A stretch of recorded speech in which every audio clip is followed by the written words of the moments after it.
TDP నుంచి మహాసేన రాజేష్ ను suspend చేసినట్లు వార్తలొస్తున్నాయి. టీడీపీ రాష్ట్ర అధ్యక్షుడు అచ్చెన్నాయుడు పేరుతో సోషల్ మీడియాలో ఓ లెటర్ వైరల్ అవుతోంది. జనసేనను ఓడిస్తానని రాజేష్ ప్రకటించడంతో టీడీపీ నుంచి బహిష్కరిస్తున్నట్లు లేఖలో ఉంది. మరోవైపు మహాసేన రాజేష్ వ్యాఖ్యలు హాట్ టాపిక్ గా మారాయి.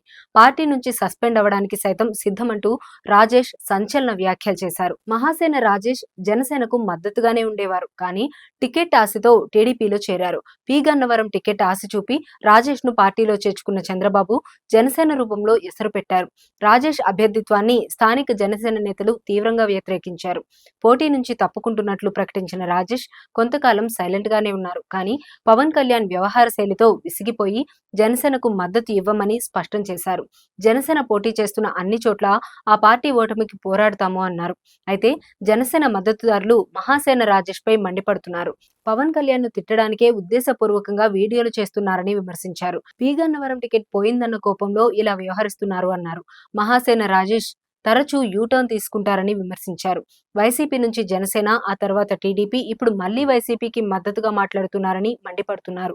తన అవకాశం బట్టి పార్టీలు మారుస్తున్నారని తీవ్ర వ్యాఖ్యలు చేశారు.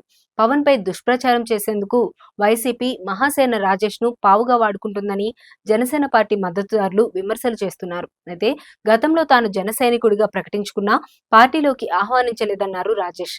జనసేన కోసం పనిచేసిన దళితుణ్ణి పవన్ ఎప్పుడూ పట్టించుకోలేదు అన్నారు. పి గన్నవరంలో పోటీ చేసే అవకాశం ఇస్తే అడ్డుకున్నారని ఆరోపించారు.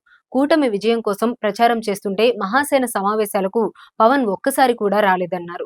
తనను ఎక్కడికి రానియొద్దని, తొక్కేయాలని పవన్ కళ్యాణ్ అన్న విషయాన్ని రాజేష్ గుర్తు చేశారు. పిఠాపురంలో పవన్ కళ్యాణ్ 100% ఓడిపోతారని చెప్పారు. ఈ క్రమంలోనే వైఎస్ జగన్ ను రాజేష్ ప్రశంసించారు. పవన్ కళ్యాణ్ కు, చంద్రబాబుకు ఇది కంటగింపుగా మారింది. అందుకే రాజేష్ ను బహిష్కరించినట్లు తెలుస్తోంది.